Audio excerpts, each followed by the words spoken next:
Bom dia, sejam muito bem-vindos e bem-vindas ao nosso último dia de palestras da 8ª edição do Concicap. Agora, teremos a palestra com o seguinte tema: Obrigações atuariais pós-emprego para o setor público, que será ministrada pelo professor Daniel Ramiconde, da PUC São Paulo, com a mediação do professor Werton José Cabral Rodrigues Filho, da UFPB. O professor Daniel Ramiconde é atuário, diretor da Conde Consultoria Atuarial e atua como consultor desde 2005. Formado em Ciências Atuariais pela PUC São Paulo e é membro do Instituto Brasileiro de Atuária, sob o número 2126. Com mais de 15 anos de experiência atuando principalmente como consultor em entidades de previdência complementar, abertas e fechadas, em entidades de regimes próprios, estaduais e municipais, seguradoras e em planos de saúde. Também presta serviços a grandes companhias nacionais e internacionais, atendimento aos órgãos fiscalizadores e realiza treinamentos nas áreas de atuação. Pelo Instituto Brasileiro de Atuária, foi eleito para o cargo de diretor para o biênio de 2021-22, além de ser representante da Diretoria Técnica de Previdência. Ainda pelo IBA, coordenou o Comitê Técnico Geral que estuda, pesquisa e discute sobre os conteúdos atuariais, e é membro indicado para o coordenador do Comitê de Pronunciamentos Atuariais, que tem por objetivo preparar e emitir pronunciamentos técnicos sobre os procedimentos de atuária para o mercado. O mediador professor Werton José Cabral Rodrigues Filho é atuário com MIBA número 2938, advogado, especialista em Direito e Processo do Trabalho e Direito Previdenciário, mestre em Demografia e cursando o MBA em Data Science e Analytics. Atualmente é atuário do Instituto de Previdência de João Pessoa e professor substituto da UFPB. Pedimos que coloquem as perguntas no chat, que iremos repassar para os palestrantes, e convidamos o palestrante, professor Daniel Ramiconde, para iniciar a sua palestra. Obrigado, Vitória. Bom dia a todos. Bom dia, professor Werton. Bom dia. É um prazer aqui estar com vocês. Eu queria agradecer à professora Vera Cruz pelo convite, à minha colega de diretoria, Natália Moreira, pela indicação. E nessa manhã de sábado, cedo, a gente vem trazer um pouquinho aqui de um conteúdo novo, um assunto que passa a ser obrigatório a partir de 2022, né? Início de 2023, que são as obrigações atuariais para o setor público. Então, eu vou dar início aqui à apresentação. Não sei se vocês já estão verificando a apresentação. Pronto, já tá aparecendo, Daniel. Pode iniciar, Ok, à vontade. Então, a gente vai falar um pouquinho sobre as obrigações atuariais para o setor público. Eu quis trazer esse tema aqui, primeiro porque é um tema novo, conforme eu comentei, e segundo porque esse congresso aqui também abrange os contadores, né? Então, eu falei, bom, vamos trazer um assunto tanto atuarial como contábil, para que a gente possa explorar aí todo o público desse evento. Então, como que surgiu, né? Então, o que é o IPSAS, que é uma norma obrigatória para a contabilidade do setor público? Então, é um conjunto de normas contábeis internacionais que foi emitida, então, por esse conselho do IPSAS. O que ela demonstra, né? Ela visa uniformizar os procedimentos contábeis entre os países. Então, através desse IPSAS-B, que é o órgão nomeado pela International Federation of Accounts, foi emitido normas internacionais desde 2002, o Brasil, então, passa a adotar essas normas, né, através do Conselho Federal de Contabilidade, com o objetivo, então, de convergir esses cálculos, né, para o setor público. Então, no Brasil, né, essa adoção passa a ser obrigatória agora em 2023. Aqui eu quis trazer para vocês uma expectativa de adoção dessa norma. Porque se a gente pegar um paralelo aqui com uma outra norma do setor privado, que são os IFRS, que hoje, aqui no Brasil, ele é obrigatório desde 2010, a gente vai falar um pouquinho sobre isso mais à frente. O IPSAS é um tema novo, né? Então, como nós comentamos aqui, desde 2002, ele vem sendo adotado, mas em muitos países ainda há discussões. Inclusive, nós aqui no Brasil ainda temos discussões nesse sentido e teremos muito mais ainda, né? Porque é uma norma que ela tem atualizações, né?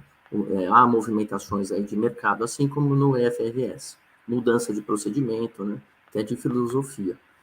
Mas se a gente reparar aqui que a expectativa dessa adoção da norma no mundo é que em 2025 a maioria dos países ela passa a adotar. Então, só os que não adotariam seriam esses marcados aqui em cinza, né, que eles não adotariam por alguma objeção à norma. E aí a gente tem que se aprofundar. Isso aconteceu no FRS, né, isso é um movimento normal, há uma resistência na adoção, mas a gente vê que não tem como é uma contabilidade, um resultado que busca uma convergência internacional, quem não adota acaba ficando aí para trás, sendo por questões de financiamento mundial bancário, sendo por questões de procedimentos de dívida de cada país, enfim, você acaba perdendo essa comparabilidade e essa adoção acaba sendo necessária, né? Então, há uma pressão internacional para a adoção.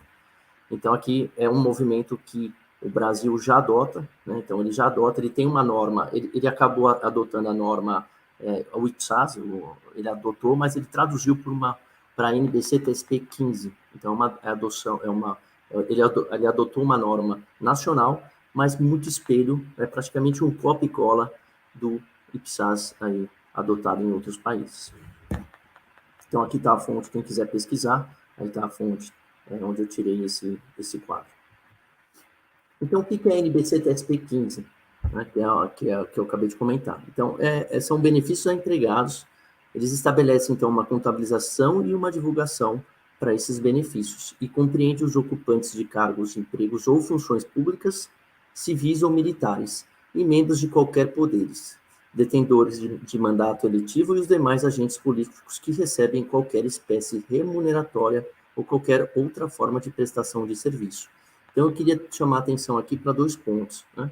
Então, eles são ocupantes de funções públicas e que recebem espécie remuneratória, ou seja, qualquer valor, qualquer benefício ou qualquer outra forma de prestação de serviço. Qualquer prestação de serviço que esse funcionário público faça para o Estado ou para o município, essa divulgação passa a ser obrigatória,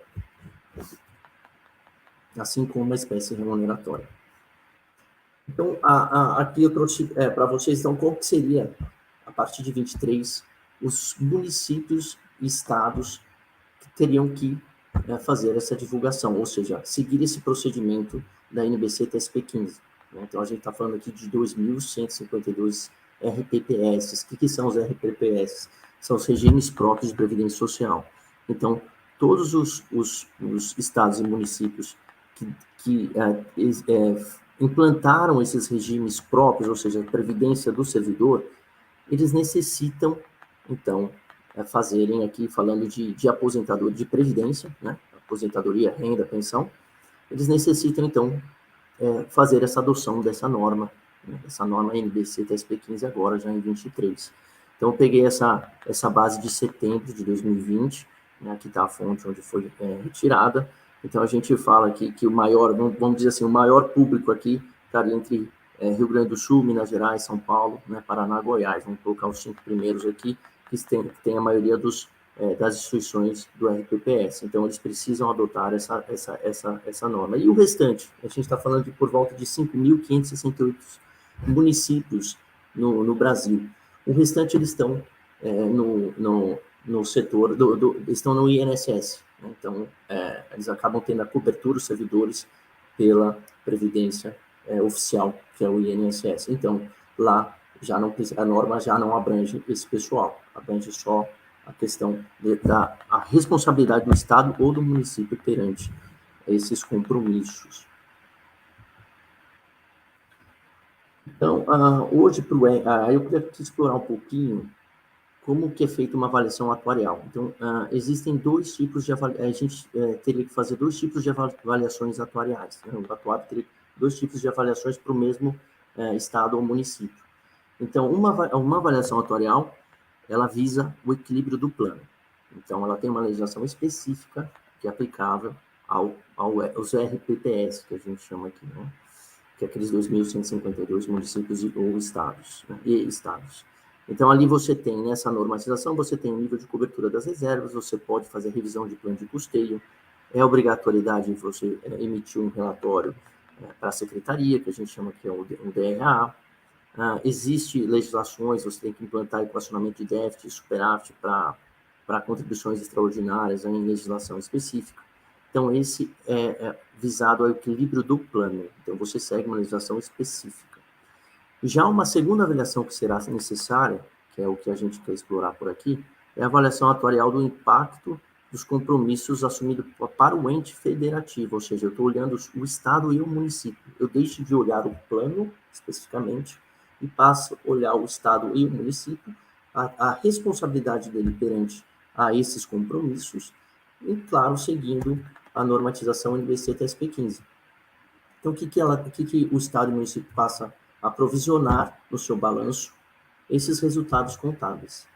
E, claro, existe uma emissão padrão, né, um relatório padrão para convergência nos cálculos, visando aí os outros compromissos internacionais de municípios, de estados, para a gente ter essa convergência. Então, percebam aqui que são duas avaliações, e elas não se conflitam, tá? Então, vamos demonstrar aqui como é que seria a avaliação atuarial nos RPPS. A avaliação atuarial para o RPPS, aqui a gente tem o patrimônio líquido, ativo, ou seja, são as contribuições que os servidores fizeram para esse plano, né? Então, ali você consegue formar o seu patrimônio, também que ele é rentabilizado aí porque ele é investido, né? Esse dinheiro é investido no mercado. Então, ele segue os preceitos da Secretaria da Previdência, né? Então, toda a contabilidade é feita ali por essas normatizações através do RPPS. Já a parte do passivo, ou seja, a sua despesa com esse plano, são as reservas matemáticas que nós chamamos, ou seja, os compromissos com esses benefícios dos servidores. Então, ali você tem ali o atuário que é responsável ali pelo conjunto de premissas, os melhores regimes e métodos de financiamento. Ele pode indicar qual que seria o melhor método ali para você equilibrar esse plano, tá? Eu trouxe aqui, então, um exemplo aqui para vocês, até para deixar um pouco mais claro. Mas eu vou falar um pouquinho mais à frente sobre isso, talvez fique mais claro para todos. Então, a ideia aqui é, olhando o plano especificamente, qual que seria a solvência dele? Então, é isso que a gente olha quando a gente avalia um RPPS. Qual que seria o menor custo para esse plano aqui com essa população? Já a avaliação de benefícios a empregados, ela já visa uma outra normatização. Então, como que a gente teria que produzir esse relatório, né, para ser reconhecido para o ente, não mais para o plano, para o conjunto de servidores e estados e municípios. Então, a gente passa a ter uma convergência nos resultados da contabilidade internacional. A gente tem um relatório em formato específico relacionado à NBC-TSP 15, eu não posso fugir desse padrão. O ente deve registrar, então, no balanço esses compromissos, lembrando que ele tem que olhar, depende de cada modelagem de benefício, porque aqui a gente só fala de benefícios com modelagem ou com características de benefício definido, né? Ou seja, são riscos desconhecidos. Quando o risco é desconhecido, eu preciso, então, fazer esse provisionamento. Quando o risco é conhecido, ou seja, a modalidade e as características do plano de contribuição definida, logo eu, Estado, sei quanto que eu devo para o plano, né? Então, o meu custo está limitado à minha contribuição, ao meu custeio. Logo, como o meu risco é conhecido, eu não preciso de um cálculo atuarial, mas ele precisa sim ir para o balanço ali, porque existe uma despesa com esse plano, mas é uma despesa conhecida. Então, percebam que o objetivo das normas são distintas, elas não convergem. Uma segue uma visão mais contábil, que é a NBC-TSP 15, e a outra segue mais a solvência do plano, que seria, então, da SPREV, as normatizações. Tá? Então, deixa eu ver aqui. Então, deixa eu só voltar um pouquinho aqui e fazer essa comparação, esse objetivo que eu comentei para vocês. Então, quando a gente fala do cálculo atuarial para SPREV, se a gente pegar uma receita de bolo, né, se a gente pegar para fazer um bolo para 100 pessoas, equivale a dizer assim, bom, para fazer esse bolo para 100 pessoas, qual que seria o meu menor custo, ou seja, a minha menor despesa possível, para atender essas 100 pessoas. Então, eu vou fazer um bolo que fique mais barato possível. Ou seja, eu estou olhando a solvência do plano, se fazer um paralelo com o RPPS. Um atuário avalia um plano de RPPS. Então, qual que seria o custo mais barato para oferecer esses tipos de benefício? É isso que o atuário avalia. Quando a gente vai para a NBC TSP 15, para essas 100 pessoas, eu tenho uma receita pronta. E eu tenho que seguir essa receita. Eu não posso fazer. Se vai sair mais caro ou mais barato, eu não sei. Mas eu tenho que seguir essa receita. E essa receita que eu estou seguindo, todo o meu vizinho segue, né? Ou seja, todos os países, os estados e os municípios seguem essa receita de bolo. Então, esse é um paralelo que eu queria trazer aqui para vocês, para ver que, de fato, o regramento é distinto, né? O compromisso também será distinto. Então, seguindo aqui o enfoque aqui do tema, a normativa NBC TSP 15, então, de fato, há um alinhamento das práticas brasileiras com as normas internacionais. Então, a gente fala daqui SAS 15, né, que é uma correlação com o IAS 19 e o CPC 33. O que é isso? São as normatizações do setor privado. Então, a gente vem também com essa convergência de resultados nas empresas privadas, e agora chegou para o setor público. Mas no setor privado, isso já vem desde 2000, né, e passou a ser obrigatório em 2010. E muitas empresas não adotavam. Então, assim, houve uma adaptação de mercado, até que em 2010 passou a ser obrigatório. Então, a gente vê que esse movimento também vai chegar aos estados e municípios. Então, o que essa receita de bolo estabelece, vamos chamar assim, né? Ela estabelece o custo, ou seja, quando e de que forma a parcela do custo está sendo reconhecida pelo ente.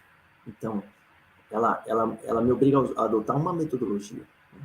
Quais as informações que devem ser divulgadas nas demonstrações contábeis dessa entidade? Então, a norma fala, né? Ela cita lá o que precisa ser identificado aí e publicado.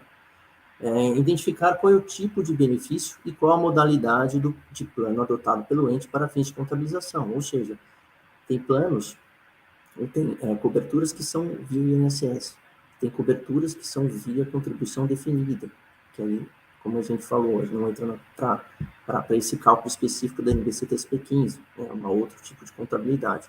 E, então, a gente fala que os benefícios definidos devem sim ser provisionados aqui, falando em cálculo atuarial. Então, aqui nós trouxemos outros tipos de exemplos de benefício.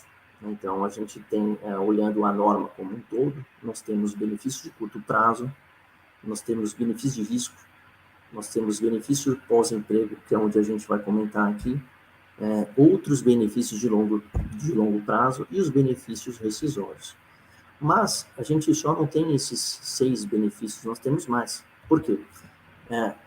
A gente sempre tem que identificar, conforme nós lemos lá no início, né, que qualquer troca de serviço do servidor que gere uma obrigação construtiva, ou seja, qualquer pagamento que eu faça para o meu servidor, eu preciso, então, cai na norma, né, e eu preciso, então, fazer esse provisionamento. Mesmo que não tenha nenhum exemplo, né, que não recai nenhum tipo aqui desses exemplos que são os 6 aqui que nós comentamos. Mas qualquer uma outra obrigação que você tenha, né, que seja obrigatória, que você deve pagar todo ano, então isso recai na norma e você deve fazer esse provisionamento. Ou seja, a estratégia do órgão passa a estar alinhada com os impactos do balanço do ente federativo, considerando uma visão mais atuarial, ou seja, o atuário tem que ser, vai ser mais requisitado aqui nesse sentido, né? Porque todo todo compromisso, o movimento que o Estado ou o município faça, pode ser que isso recaia no seu balanço, e quando recai no seu balanço, você aumenta a sua dívida, né? Ou seja, deixa de gastar com hospital, com saúde. Então, isso passa, você traz o atuário mais para próximo aí das questões, das despesas desses entes federativos. Então, basicamente, aqui a gente começa já a entrar um pouco na metodologia, começa a ficar um pouco mais técnico, mas a gente começa a identificar o porquê, então, o benefício pós-emprego. Né? Então, por que gera passivo atuarial? Né? Então, basicamente, são essas compensações, através desses benefícios, né, que são oferecidos a esses servidores, cujos direitos serão adquiridos pelos empregados em fase de atividade, mas só o usufruto ocorrerá na fase de inatividade. Por isso que é um benefício pós-emprego. Porque se eu tiver aqui nesse momento X mais T, que é a minha idade atual, eu estou arrecadando, eu tenho uma expectativa de um recebimento no futuro, que aí vai ser a minha idade X mais T mais K, que é onde eu receberei esse benefício, mas como eu já tenho essa expectativa de pagamento e eu já faço essa contribuição esperando que quando eu me aposentar eu vou receberei um benefício em troca desse serviço que eu estou prestando para o Estado ou o município, a gente fala, como eu vou receber lá na frente somente, eu não estarei mais empregado, então a gente fala que é um benefício pós-emprego. Mas eu preciso fazer esse reconhecimento agora no instante X mais T. Eu preciso reconhecer, ou seja, eu tenho que calcular todos os servidores, né, todos os servidores que têm esse compromisso, não só os que estão em atividade, mas também os que já estão recebendo, e que eu, Estado ou município, tenho um compromisso com esse plano, caso o risco de pagamento desse benefício não seja honrado, seja porque a expectativa de vida ela subiu, né? Ou seja, ela teve uma melhoria de expectativa, seja porque o meu ativo, meu valor justo dos ativos ou o meu patrimônio não alcançou a rentabilidade que eu esperava. Então, existe um risco aqui e esse risco tem que ser identificado pelo atuário e provisionado, então, pelo ente, pelo Estado, né? Pelo município. E aqui passa, então, a gente colocar as obrigações. Então, a gente demonstra da situação de cobertura das obrigações projetadas desses benefícios, considerando os resultados da avaliação atuarial realizada pelos critérios da norma contábil. Então, quais que são os critérios que a norma contábil me diz para essas coberturas dessas obrigações projetadas? Né? Então, ela me fala que as obrigações projetadas aqui são as reservas matemáticas, ou seja, os compromissos que eu terei com esses servidores. Ele me fala que precisa ser calculada com base no regime financeiro de capitalização, ou seja, eu preciso capitalizar, né, essas contribuições e financiar isso ao longo do tempo, até a data da aposentadoria, e precisa ser financiado pelo crédito unitário projetado, que a gente chama que é o PUC, que são os direitos adquiridos pelos participantes do plano. A gente vai dar um exemplo aqui como que seria esse método de crédito unitário projetado. Esse financiamento aqui que nós falamos é a receita de bolo. Eu não posso sair desse financiamento. Tem que ser adotado exatamente esse tipo de financiamento aqui para esses servidores. Hoje, no slide à frente, a gente vai comentar de alguns outros métodos. Então, o que é o crédito unitário projetado? Que vale dizer que eu tenho aqui 35 avos, uma reserva cheia, ou seja, eu teria que ter acumulado, eu teria que ter esse compromisso durante 35 anos, ser pago durante 35 anos para que eu receba, então, na minha aposentadoria, o meu benefício tranquilamente. Então, eu tenho 35 anos para ser financiado. Tá? Mas eu só tenho 10 anos de plano. Né? Então, eu não tenho ainda os 35. Eu ainda tenho 35 avos. Então, o meu passivo, minha responsabilidade, ou seja, o que eu já tenho em caixa, vamos falar assim, né? Que eu já tenho financiado uma parte, seria os 35 avos. Mas ainda falta 35 avos para eu fazer esse financiamento. Então, isso é o meu passivo atuarial. E qual que é o meu custo disso? Eu tenho que continuar financiando 35 avos desse compromisso. Então, equivale a dizer que a cada ano eu teria um pedacinho desse gráfico pizza, né? ele teria, nesse primeiro ano, teria um 35 avos, no outro ano teria 2,35 avos, e aí aqui vai elevando aqui até chegar nos 10,35, né, ou que quando eu for me aposentar, que eu já tenha esse financiamento quitado, vamos chamar assim, né, e que eu passe a receber, então, esse meu benefício até o final da vida. Então, esse compromisso aqui é o crédito, esse método de financiamento é o crédito unitário projetado. A gente tem outros comparativos aqui de métodos de financiamento. Então, a gente trouxe aqui, a gente deu exemplo no slide anterior, o crédito unitário projetado, que é esse rosinha aqui, que está o PUC, né? Que se a gente for comparar esse custo sobre uma folha de salário, né? Então, se eu trazer, qual que seria, então, minha contribuição sobre o meu salário? Então, por isso que a gente geralmente é financiado assim, percentual sobre o salário. Então, a gente vê que isso daqui é um custo crescente, né? Porque como ele é projetado, né? O crédito unitário ele é projetado, ele tende a ter um crescimento aqui nesse custo, ou seja, passa por volta de 1%, pode chegar até o final dos 35 anos ali, pode chegar em torno de 20%. Né? Então, ele é crescente mesmo. Mas existem outros compromissos, que é aqui que o atuário, quando ele avalia um plano via RPPS, ele vê qual que é o melhor método de financiamento, a depender da sua massa de participante, a depender do seu nível de solvência, ele consegue aqui verificar qual que é a melhor receita de bolo para que o plano saia mais barato. Né? Então, aqui a gente fala, ou melhor, né, qual que é o melhor ingrediente para que a receita desse bolo saia mais barata. Então, aqui a gente consegue identificar, por exemplo, o que está em verde, que é a idade de entrada, ele é um método que tende a ficar nivelado. Então, ele tende a ficar 5%. Mas aqui a gente pode ir mais além. Né? Então, assim, as arrecadações elas podem ser quitadas à vista, por exemplo. Né? Então, não teria esse financiamento. Então, não, eu quero quitar à vista. Então, aqui, em vez de pagar 1,35 avos todo ano, eu quero já pagar os 35 avos agora. Né? Ou seja, eu já quero pagar o compromisso desse financiamento à vista. Então, eu vou lá pagar à vista. Né? Mas faz sentido isso? Não faz sentido você ter esse desembolso do Estado, do município, um compromisso enorme desse, pagar à vista. Você pode financiar isso. Então, aqui o atuário vem e financia. Isso a depender todo ano ele olha o seu passivo, olha o ativo, né, olha o comportamento da massa, olha o cenário econômico e vê aqui se ajusta a esse plano de custeio. Para a norma NBTSP 15 não tem papo, a gente deve sim adotar o modelo em azul aqui, o crédito unitário, desculpa, o modelo em rosa, eu falei errado aqui, gente, o modelo em rosa, tá? Então, só uma correção. O outro em azul é o crédito unitário, somente não é projetado.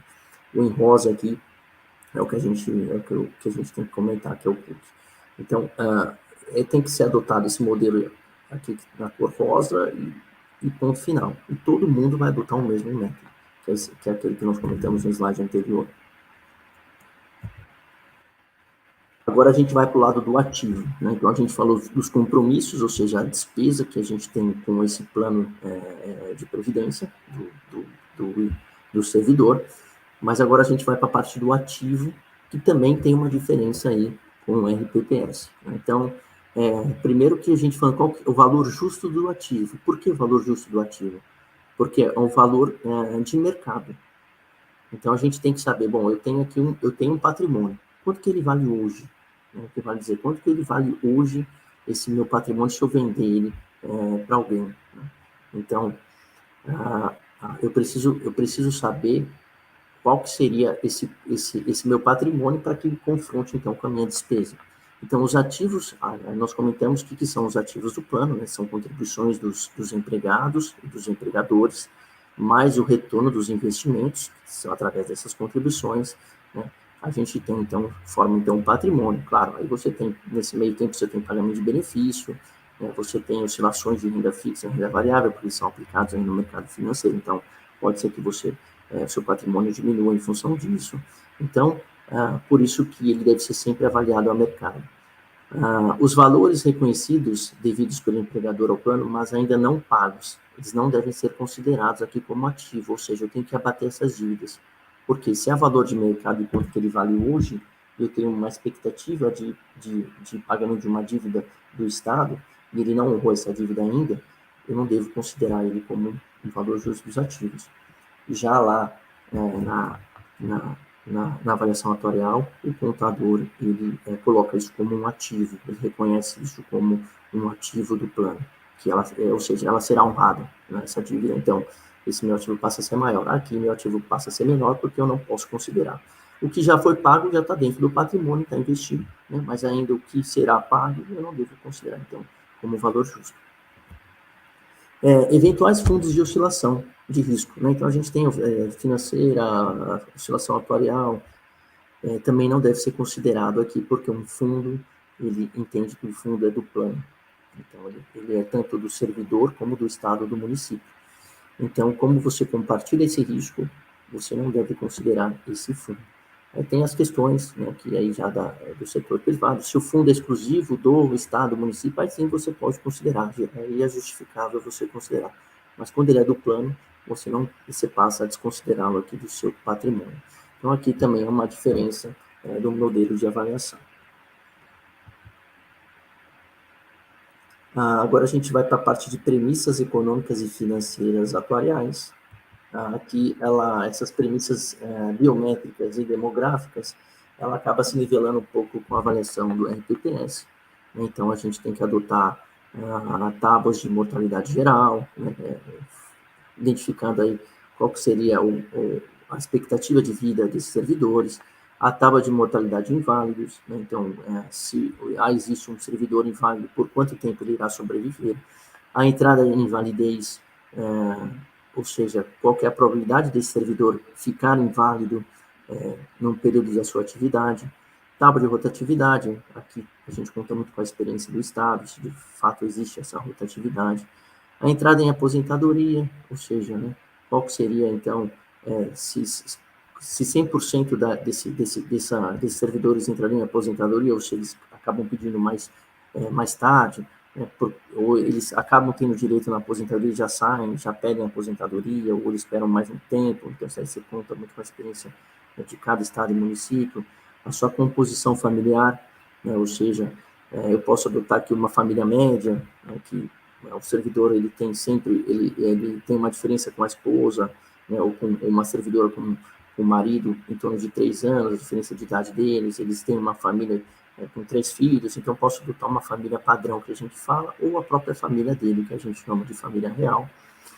Tem um tempo de contribuição à Previdência Social, ou seja, o servidor ele já entrou, já fazendo carreira no Estado, ou na Prefeitura, ou não. Ele foi para a iniciativa privada, depois ele foi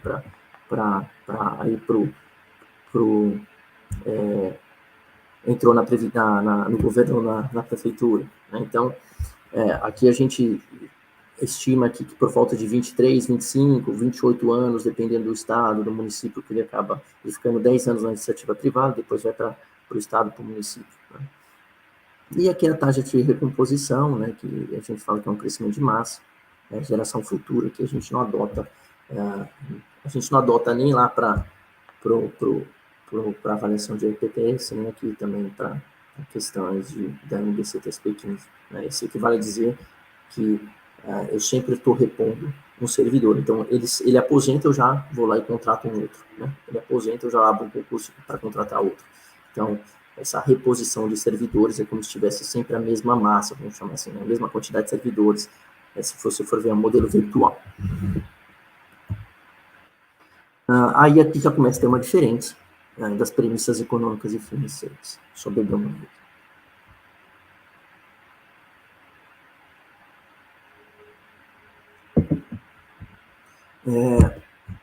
Então, aqui há uma diferença já relacionada, então, às normatizações.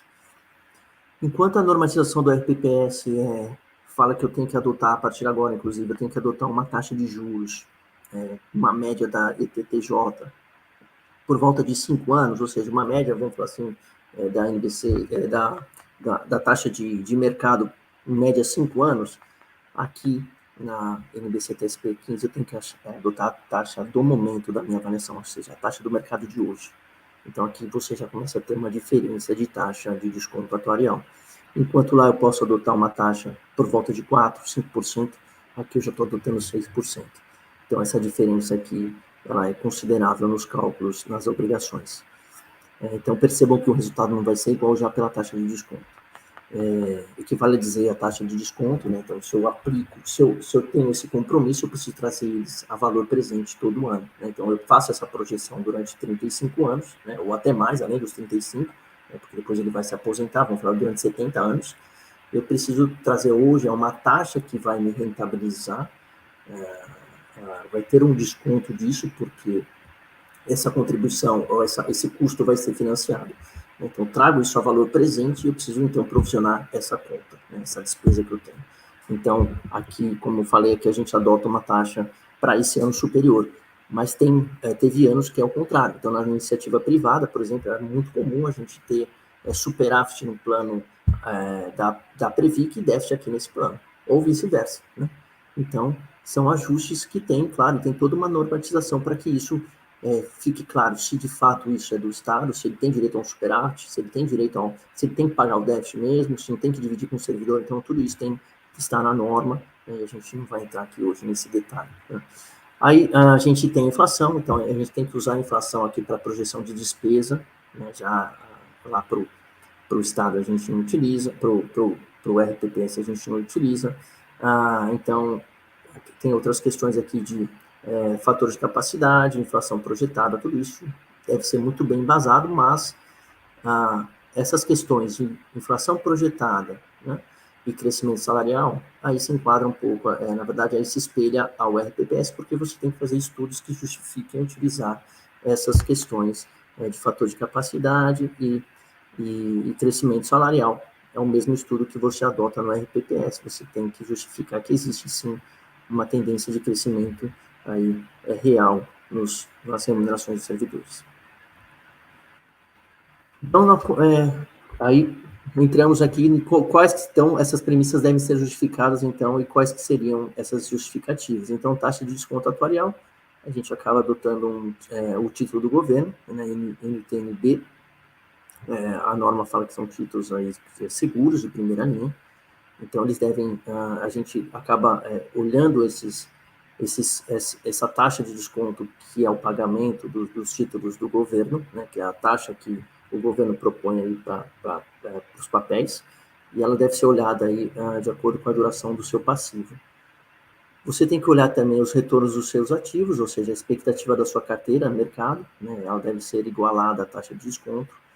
No passado, essas duas taxas eram diferentes. Hoje, a norma, elas devem ser convergentes, né, ser equivalentes, no caso, iguais, porque antigamente eu trazia o meu passivo com uma taxa de desconto e meu ativo rentabilizava por uma outra taxa. Aqui, com essa normatização, né, ou com a evolução, que é aquelas discussões que nós temos sempre, inclusive aqui para o setor público, a gente tinha uma outra norma que chamava NBC TSP 25, lá ela tinha essa brecha de adotar taxas distintas, né, e agora passa a ser a mesma taxa. Então, a mesma taxa que eu adotei para o meu desconto de passivo vai ser a mesma base para a minha expectativa de rentabilidade. A expectativa de inflação, a gente adota aqui o Boletim Focus ou outros tantos boletins aí, pode ser de banco, né, desde que seja publicado e conceituado. As tábuas biométricas, através da experiência do plano, de estudos de aderência. Rotatividade também, estudos de rotatividade, experiência do plano do governo, né, ou da prefeitura, no caso. E o crescimento de remuneração ou de benefício, que também a gente acaba adotando a experiência do governo, do plano, e aqui a gente vai um pouco mais além, a gente coloca também as perspectivas de inflação futura.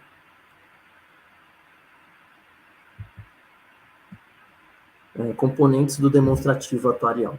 Então, aqui a gente já começa a entrar, então, um pouco já no relatório, já no cálculo final. Desculpa. Então, hoje a gente escolhe as premissas, né, ou seja, através aí de justificativas, de estudos, a gente escolhe as premissas, verificamos, então, calculamos a situação da obrigação do plano, coletamos a situação do valor justo dos ativos, e aí a gente começa a fazer, então, dar essas informações aos contadores. Então, é a primeira, é a adoção inicial, né? A norma, ela... Estou fazendo o reconhecimento inicial dessa norma, né? Então, o primeiro ponto aqui que a gente tem que discutir, eu irei fazer ao primeiro ano, né? Isso que está em discussão no momento. Então, eu tenho que reconhecer o 100% ou eu posso fazer um reconhecimento aí por um período para que não me dê um impacto tão grande? Isso está sendo discutido, né? Aí depois, do outro lado, isso para mim, ou seja, eu faço no slide posterior a gente vai comentar um pouquinho disso, mas seria a minha situação com um plano, meu déficit ou meu superávit aqui, né? Ou seja, se eu tenho uma obrigação versus meu valor justo, qual que seria o meu reconhecimento aqui para esse plano, qual que é a minha obrigação? Se eu tenho um ativo de um lado, um passivo do outro, a diferença dos dois é a minha obrigação perante ao Estado. Então, eu tenho que fazer 100% essa obrigação ou não? Então, eu começo a ter uma discussão. Reconhecimento das despesas, né? O reconhecimento de ganhos e perdas atuariais, o déficit ou superávit não recuperável. Então, tem todas essas questões que devem ser muito bem aí identificadas pelo atuário para ele demonstrar no seu relatório. E aí nós começamos, então, aqui fica um pouco mais técnico, mas a gente vai tentar falar rapidamente.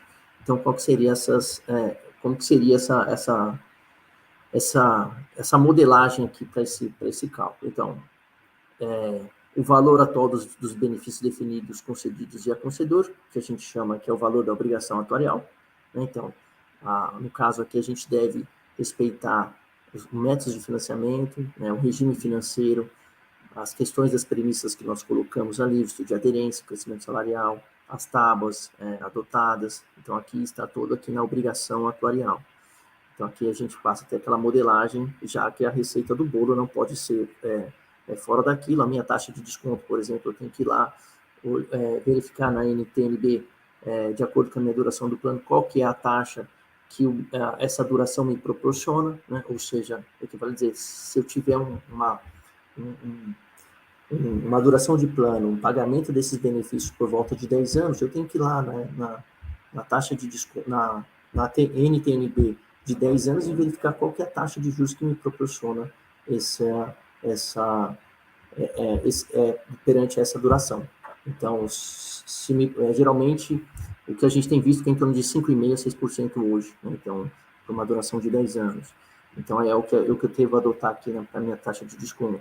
E o valor justo dos ativos. Então, o meu patrimônio marcado a valor de mercado, ou seja, é aquela diferença, não entra dívidas da prefeitura, né? Eu tenho que, os fundos de oscilação também, eles acabam também sendo excluídos aí do meu valor justo.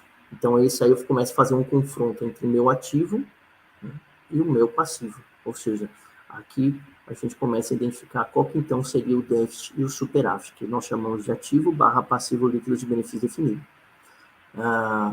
Então, aqui eu tenho o meu resultado do plano. Aqui, lembrando que aqui só entra a parte de benefício definido. Então, não entra a parte de contribuição definida, ou seja, seria aquele risco que não é identificável, pelo que a gente não consegue identificar.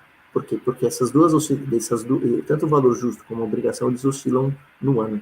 Né? Eles oscilam até, se a gente olhar aqui no Brasil, por exemplo, eles oscilam de um mês para o outro, né? Assim, uma variação enorme. Então, então, isso precisa sim ser identificado. E para adoção inicial, então, qual que é a parcela a ser reconhecida? Então, precisa ser verificada para adoção inicial, que ainda está, desculpa o erro aqui, né, da palavra, ficou inicial, seria inicial. Qual que seria, então, como que seria ainda está em discussão, né? Seria 100%, ou seja, é a minha obrigação, a minha diferença aqui seria essa diferença, seria essa, vamos chamar assim, esse impacto enorme ou não? Ou será que a gente vai fazer a gente vai voltar um ano um ano anterior e diminuir diminuir e deixar isso mais leve aqui para essa adoção inicial? É uma discussão, né? Hoje a norma fala que o impacto é 100%, ou seja, é a minha obrigação, meu valor justo, a diferença é o que eu devo reconhecer, né? É isso que a norma me fala. Então, é isso que eu preciso saber. Qual que seria, então, o meu impacto para essa fase inicial? Aí o déficit será reconhecido no balanço diretamente e o superávit será sujeito ao teto do ativo. Então, isso também precisa ser identificado.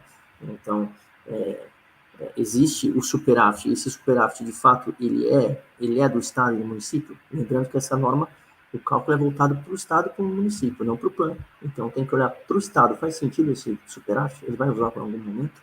Né? E esse déficit é 100% dele? Né? É dividido com alguém?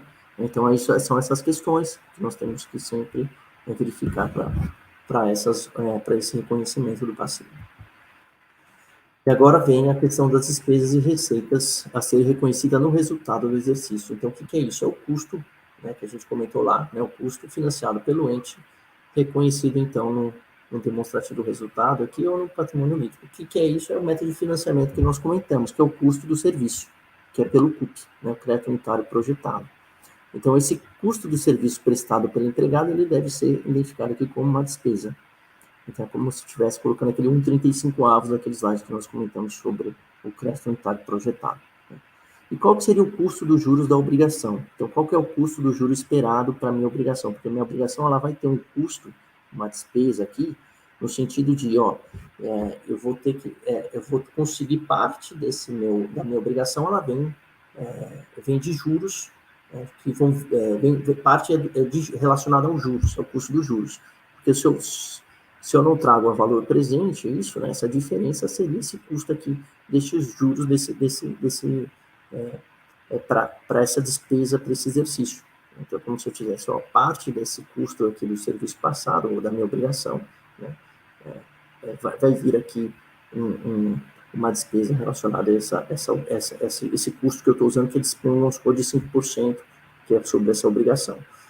Por outro lado, eu tenho um retorno esperado dos ativos, que também vai me proporcionar os 5%, que eu espero que eu ganhe 5% no mercado com o meu patrimônio. Então, se eu trago a 5% a minha obrigação, que eu falo que eu vou ter um rendimento de 5%, então ela vai vir com esse 5% de despesa, e eu tenho uma receita de 5% do meu ativo, no caso aqui ficaria nulo, né? Eu teria um encontro de contas aqui, não teria despesa nem receita para esse exercício, então ficaria somente o custo do pagamento, do financiamento do benefício.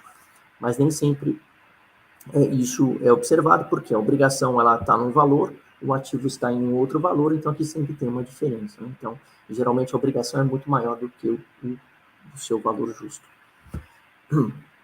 E tem o custo do serviço passado, ele pode ser positivo ou negativo, né? Então, aqui são alterações, reduções de benefício, né? Então, aqui também precisa ser identificado. Então, esse efeito anual deve ser refletido nas demonstrações de resultado do exercício, ou seja, para quê? Para ver se eu tenho lucro ou um prejuízo no meu exercício.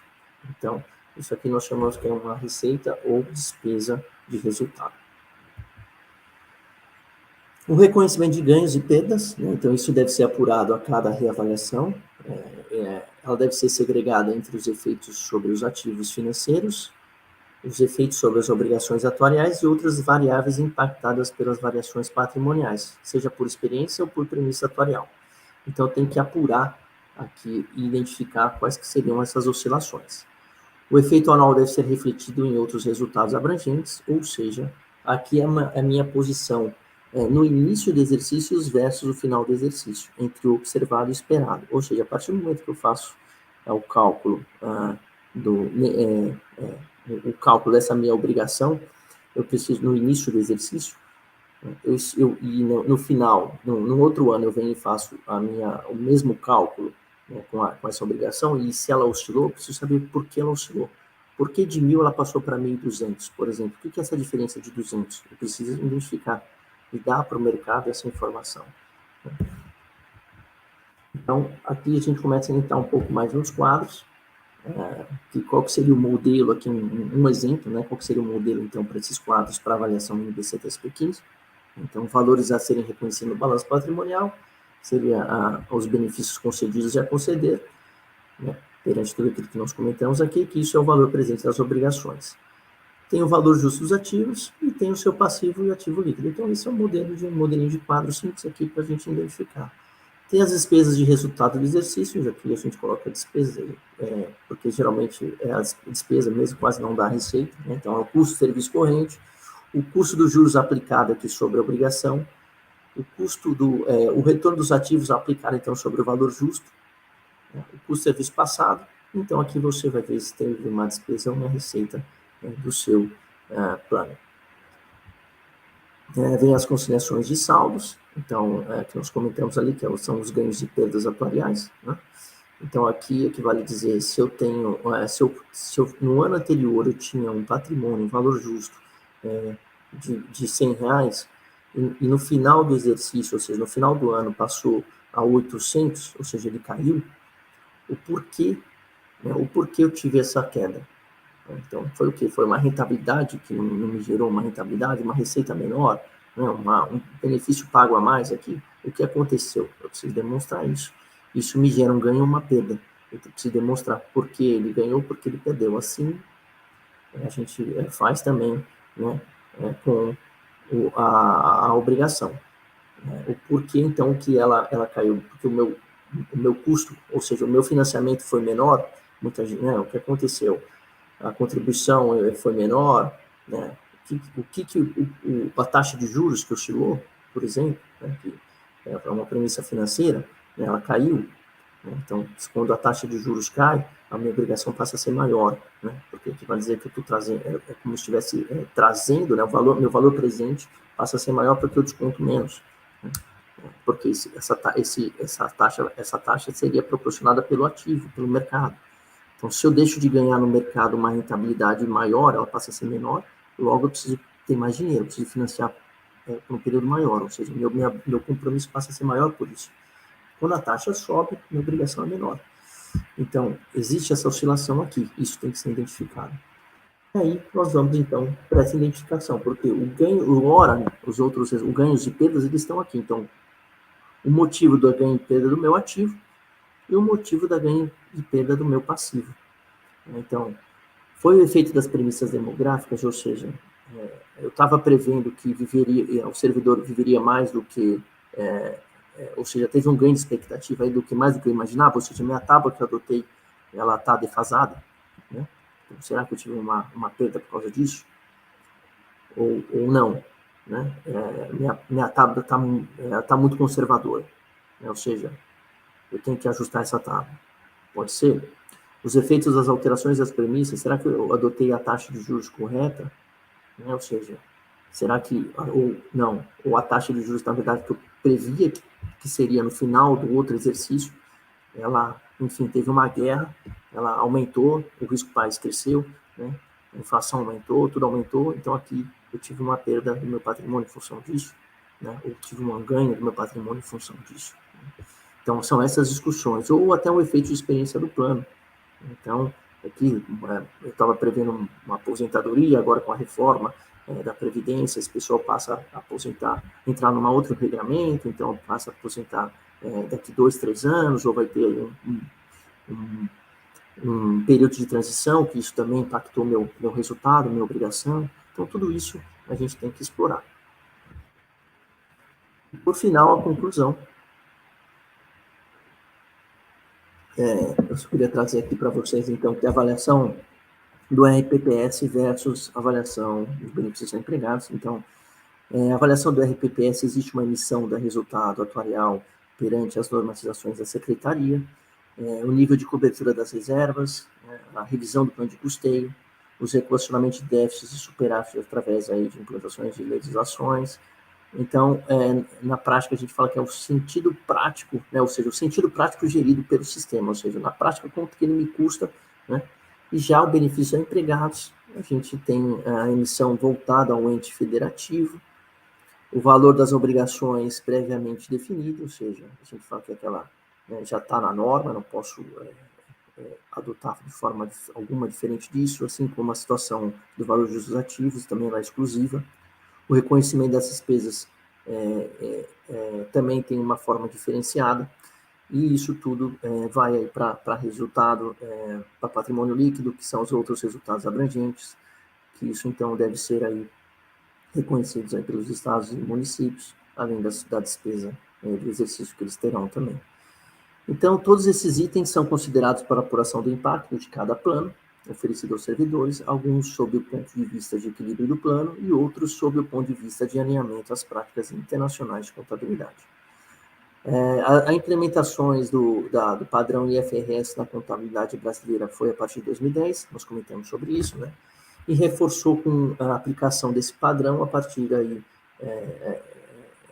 no balanço das empresas, né? E a partir de 22 do contexto dos entes federativos, ou seja, esse ano todo mundo, né, a gente tem um mercado de 2.152 aí RPPS para que o atuário explore para o cálculo da NBC-TSP 15. Então, ele precisa fazer o cálculo esse ano para que em 2023 isso já esteja no balanço, quando for publicar o balanço dos estados e municípios. Então, é um mercado novo que a gente entende aí que deve ser explorado.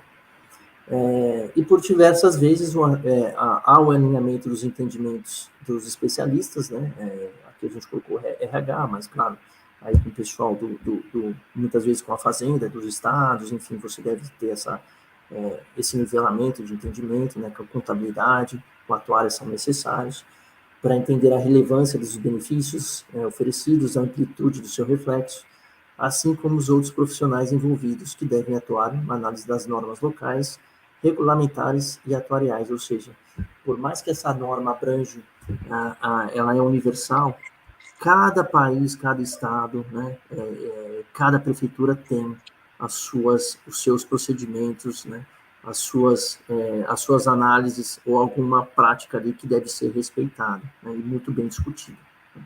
Então, eu fico por aqui, gostaria de agradecer muito aí de novo ao Consicad pela participação, por ter me convidado aí, meus sinceros agradecimentos. Eu deixo aqui meus contatos. Obrigado, gente.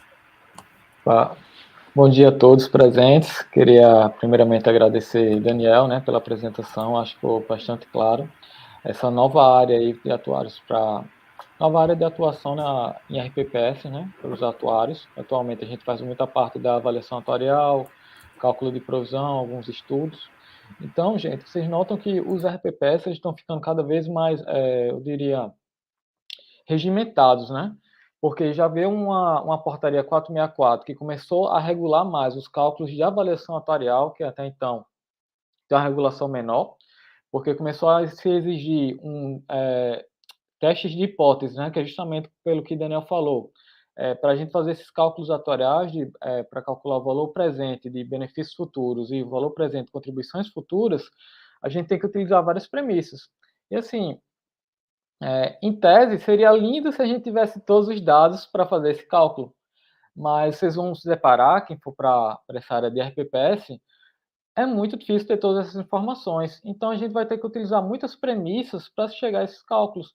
Então, até a questão que ele falou ali da família, a maioria dos RPPS não tem informações dos dependentes. Então, a gente tem que fazer premissas com relação à família, porque a gente não pode deixar fazer um cálculo sem considerar o benefício de pensão, que a gente sabe que a certeza que a gente tem é que, infelizmente, todo mundo vai morrer um dia. Então, a gente tem que ter a preocupação desse benefício ir aí para um dependente. Então, a gente tem que ficar sempre pegando esses bancos, ficar utilizando premissas para famílias. A questão das premissas também, as tábuas de mortalidade utilizadas, saber se, como o Daniel disse, está adequada ao que está acontecendo de fato. Questões de taxas de juros, esse ano de pandemia, nos últimos 2 anos.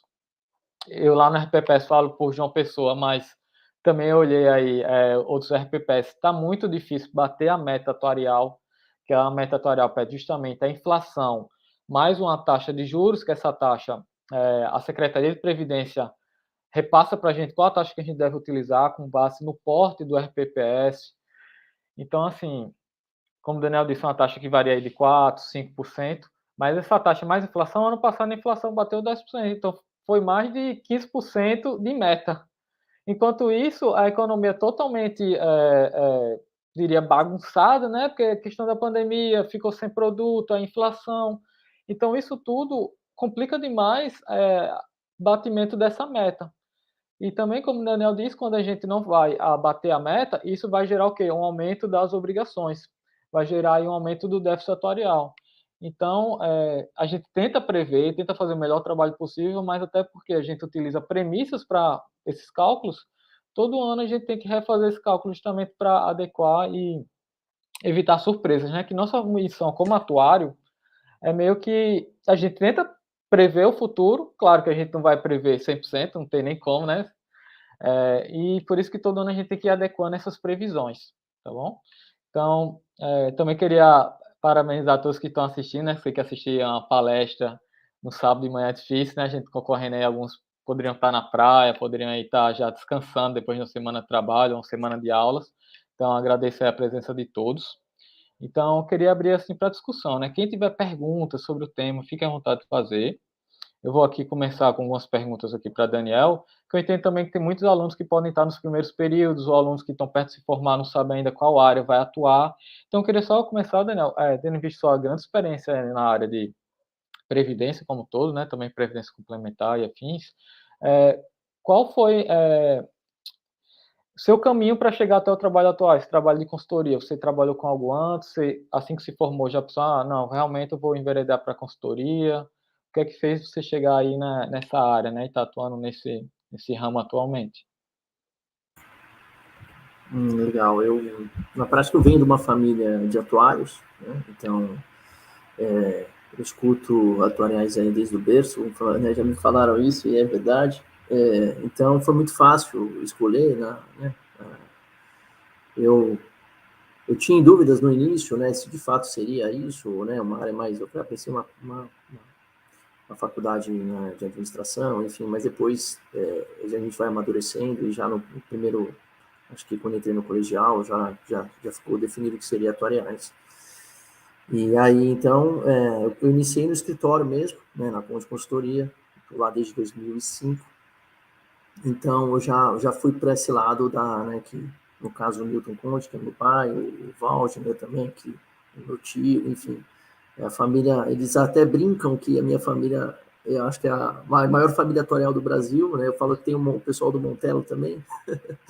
Então, assim, não sei se é a maior, mas deve estar entre as maiores. Então, foi muito fácil, né? Assim, eu já escutava sobre isso, já me relacionava com meu pai sobre isso. Então, assim, não só eu, como meu irmão também, nós dois aí estamos no escritório, formamos juntos, então eu já fui meio que indo, nunca fui forçado, mas meio que foi natural, né, naturalmente indo para essa área, né, de fundo de pensão, né, que é a área que a minha família atua. Interessante, né? Até a brincadeira que seria então uma espécie de família Pernoli, né, mas para a área de atuária, né? É interessante que eu imagino que as discussões, assim, quando eu estudei atuária, muito tempo atrás, não tinha nem YouTube, né, para essas divulgações todas, então carecia até de livro, então acho que até ter a família, acho que até ajuda, né, discussões, alguma dúvida e tudo mais. Sim, isso é muito bom. E, Daniel, você acha quais são as principais ferramentas, habilidades para quem quer ir para essa área aí de previdência complementar, PPS? Acho que quais são as principais, assim, que você aconselharia, né, para quem quer ir para essa área? Eu sempre falo que você tem que primeiro ser curioso, né? Eu acho assim, o atuário quando está começando, ele gosta muito de explorar outros segmentos, né? Então ele vai para seguros, a gente vê isso muito no escritório também, o pessoal sai, fica um pouco sem saber qual que área escolher, né? Porque assim, hoje é difícil o atuário atuar em todos os segmentos, né? A gente está falando mais de 10 segmentos. Então, só seguros tem um leque, né, de opções. Então, o fundo de pensão é um deles. Então, assim, o que eu vejo do fundo de pensão, especificamente, né, é uma liberdade maior para o atuário criar. Né? Então, assim, eu gosto desse tipo de coisa. Né? Claro, agora isso tende também a ter esse movimento aí nas abertas, já está com esse movimento, né, principalmente com seguros, essa questão de tecnologia.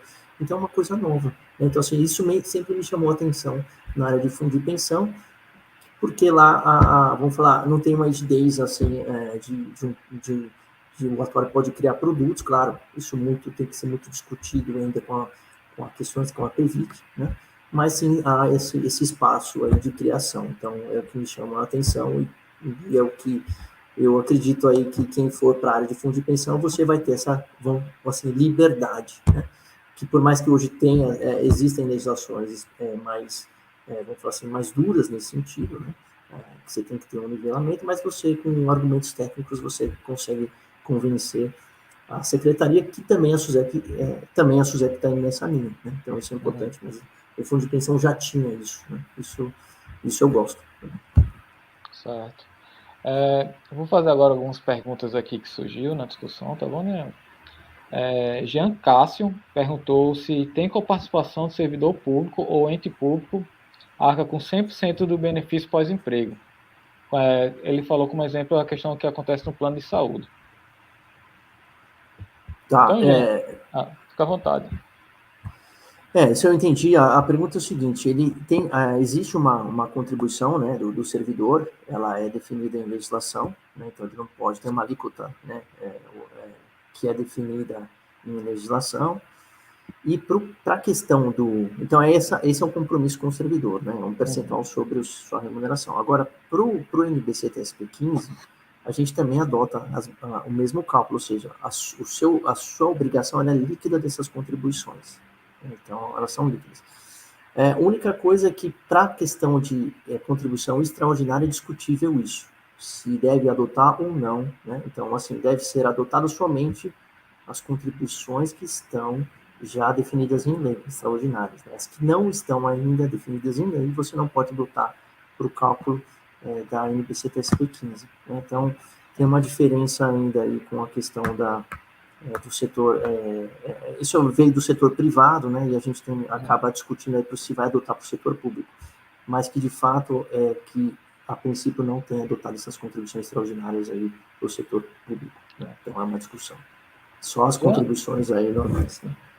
Já até para acrescentar, deixar claro que no caso do RPPS, a gente vai ter a contribuição do ente, né, como o Daniel também disse, a contribuição do servidor, então isso de certo modo é o pagamento, mas além dessa contribuição normal do servidor, que você tem durante sua vida ativa, para os servidores atualmente que estão acima do teto do RGPS, também quando ele se aposenta, também é retirado a contribuição do que ultrapassa o teto, e agora com a emenda constitucional 103, também foi permitido fazer essa cobrança, como o Daniel está falando, de uma alíquota extra, para os casos que o RPPS tem um déficit atuarial, então também pode ser cobrado, além dessa alíquota padrão, que atualmente gira em torno de 14%, que é a alíquota da União, dos servidores da União. Então, além dessa alíquota padrão, pode-se comprar uma alíquota extra. Mas são exceções para casos de déficit, e até o momento eu desconheço algum RPPS que esteja cobrando essa alíquota extra, tá bom? Mas, sim, a legislação permite, mas por hora eu não conheço, não sei se o Daniel possa conhecer alguém que já está cobrando, porque do ponto de vista político, uma decisão política também é algo que é complicado. O servidor não vai querer pagar algo a mais do que já pagou. Então também tem essa questão de perda política e a pessoa fica mais receosa, né? O governante fica mais receoso de tomar uma medida assim de cobrar uma alíquota suplementar, uma alíquota suplementar não, uma alíquota extraordinária, no caso. Ela foi permitida, né, como a emenda constitucional 103 deu essa abertura, e aí tem sim alguns estados que estão fazendo, sabe? Já tem astral. Tem, e é uma discussão, bem que você falou, tá tendo uma discussão, uma pressão enorme, então a gente até em época de eleições e tudo mais, isso eu acho que eles acabam não adotando ainda, né, mas eu acho que vai ser adotado, isso... porque já no setor privado isso já é adotado há muito tempo, e o setor público a gente vê que tem se espelhado no setor privado, né? A gente vê que cada vez mais com a implantação de estudos de aderência, né? A questão da taxa de desconto, então tudo isso tem refletido tem reflexo para o setor público, mas eu entendo que é um caminho sem volta, né? E provavelmente o que a gente passou lá no setor privado, o setor público vai passar, né? Com a criação de plano CD, enfim, com essa reforma da Previdência. Questão de aperfeiçoamento também, né? Da técnica, como aconteceu, o setor privado faz, então o público tem que acompanhar para se aperfeiçoar, né? A questão da eficiência, dinheiro público e tudo mais. Sim. Daniel, tem outra pergunta aqui, que é nosso colega atuário também, o Michael, que é referência em saúde suplementar. Ele falou que onde ele trabalha atualmente, que é a área de saúde, ele usa o Boletim Focus para fins de inflação, né, geral do país.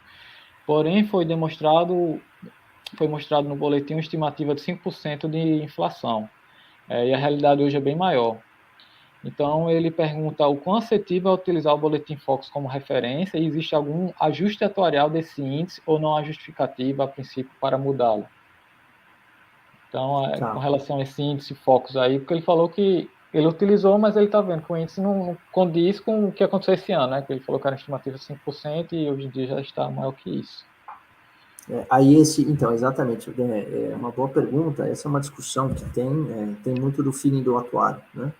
Mas aí tem que ser muito bem pautada e tecnicamente, né, e discutida com outros profissionais que também fazem esse tipo de avaliação.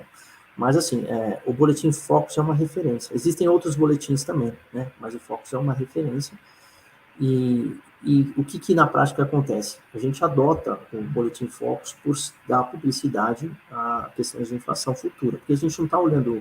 É fácil hoje, né, falar, ó, tá vendo, eu errei, né, na minha estimativa. Né? Mas lá, com o cenário lá de trás, você não sabe. Né? Você não sabe que, por exemplo, teria aí uma guerra, né?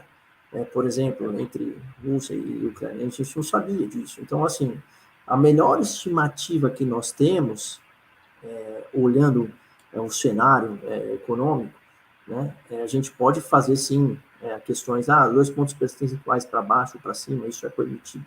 Né? Mas fora dessa banda, você tem que estar muito bem pautado tecnicamente para que o seu cálculo não invalide.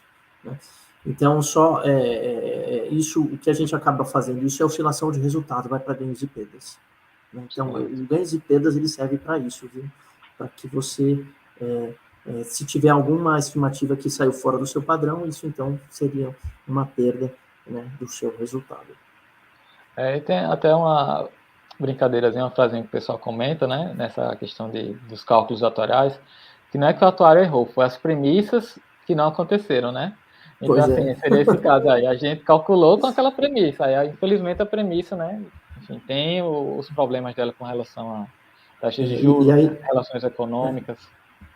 E aí, Wellington, se a gente pegasse, bom, se um ano para o outro, né, ficou fora, mas se eu pegar durante 30 anos, será que ficou tão fora assim? Você vê que a gente mais acertou do que errou, né?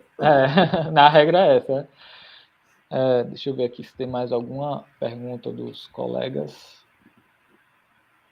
Gente, fica à vontade de fazer pergunta, tá? Sei que tem muitas pessoas aí que estão perto de se formar, então se quiser perguntar alguma coisa sobre o lado de vista profissional, da área, também fiquem à vontade. Porque, pelo menos eu na minha graduação sentia muito falta dessa interação, né, com atuários, pessoas do mercado. Então, até parabenizo a professora Vera por estar realizando esse evento que aproxima mais a academia do mercado.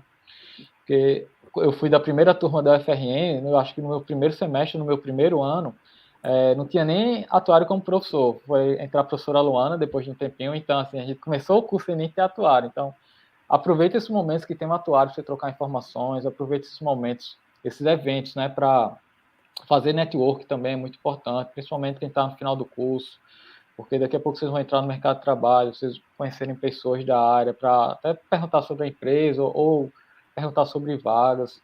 Então, assim, sempre procurem interagir e procurar também, quem sabe. Então, quem quiser também falar com a gente depois, no privado, né? Comigo, professor Daniel, ou com os demais palestrantes também, eu acredito que a maioria não vai ter problema nenhum em responder, tirar dúvidas. Então, dito isso, eu só gostaria, deixa eu ver, eu acho que não tem mais nenhuma pergunta dos participantes.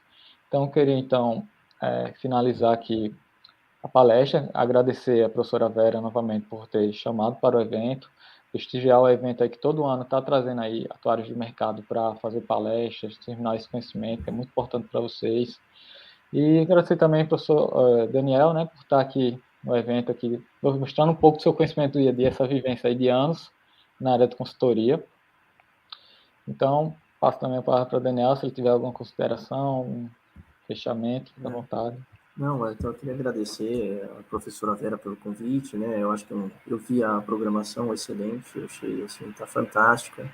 E parabenizar a todos aí, os alunos de atuariais, né, os outros profissionais, que a gente tem nosso contato aqui, tem também à disposição o Instituto Brasileiro de Atuário, o IBA, aí para vocês, né? Então, se tiver alguma dúvida, quiser saber, ou ficar mais próximo do Instituto, a gente tem lá todos os os comitês técnicos aí, então faço convite a todos os estudantes, profissionais que queiram participar dos comitês técnicos do IBA, para irem lá assistir, né, participar, que o aprendizado ali é fenomenal, né? Vocês vão ter ali umas discussões técnicas com os melhores atuários ali do mercado, nesses comitês técnicos. Então, faço o convite aqui a todos. E agradeço novamente aqui o convite, né? E foi um prazer dessa manhã de sábado estar com vocês. Obrigado.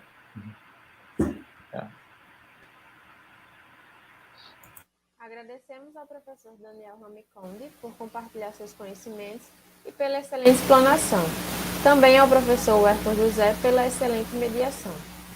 Aguardamos vocês logo mais às 10 horas com a mesa redonda com o seguinte tema: Perspectivas profissionais para os atuários no Brasil, que será ministrada pela professora doutora Elizabeth Borelli, da PUC São Paulo, professor doutor César da Rocha Neves, da URJ, professor doutor Luiz Carlos Santos Júnior, da UFPB, e professor doutor Wilton Bernardino da Silva, com a mediação da doutoranda do Programa de Pós-Graduação em Ciências Contábeis da UFPE, Sheila Sayuri Kataoka.